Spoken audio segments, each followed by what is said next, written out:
السلام علیکم۔ آج ہم جو تعریف کریں گے اس کا نام ہے تشبیہ۔ اس کو آسان نہ لیجیے گا کیونکہ تشبیہات شاعری میں بہت زیادہ ہوتی ہیں۔ اس کا استعمال تشبیہات کا بے تحاشا کیا جاتا ہے۔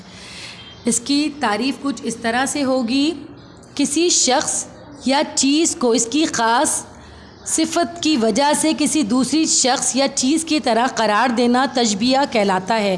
مثال کے طور پر بچہ تو چاند کی مانند حسین ہے۔ جس چیز کو دوسری چیز کی طرح قرار دیا جائے اسے مشبہ کہتے ہیں۔ مشبہ کو جس چیز جیسا قرار دیا جائے اسے مشبہ کہتے ہیں، اور وہ لفظ جو ایک چیز کو دوسری چیز کی طرح ظاہر کرتا ہے اسے حرف تشبیہ کہتے ہیں، جبکہ وجہ تشبیہ وہ خوبی ہوتی ہے جس کی بنا پر ایک چیز یا شخص کو دوسری چیز یا شخص سے تشبیہ دی جاتی ہے۔ جیسے مثال کے طور پر میر تقی میر کا شعر ہے: ناز کی اس کے لب کی کیا کہیے، ایک پنکھڑی گلاب کسی ہے۔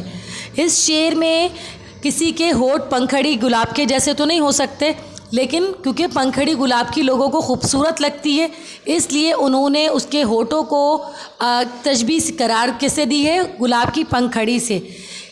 جو گلاب کی پنکھڑی ہے وہ ہمارے پاس مشبہ ہے، ٹھیک ہے۔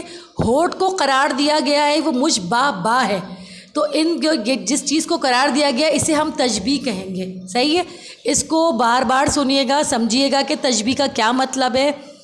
یہ آپ کے پاس ایز اے ڈیفینیشن لکھنے کے لیے بھی آ سکتا ہے کہ آپ اس کی تعریف لکھیے، اور آپ کو MCQs میں بھی آ سکتا ہے، اور آیا ہے مختلف مقامات پہ آیا ہے۔ انشاءاللہ تعالیٰ بہت جلد میں بہت سارے MCQs کے ساتھ آپ کے پاس ایک بار پھر ایک ویڈیو آپ کے لیے سینڈ کروں گی۔ وہ بہت امپورٹنٹ MCQs ہوں گے، اس کو بہت اہمیت دیجیے گا۔ جب آپ یاد کرنے بیٹھیں تو سب سے پہلے ان کو یاد کیجیے گا۔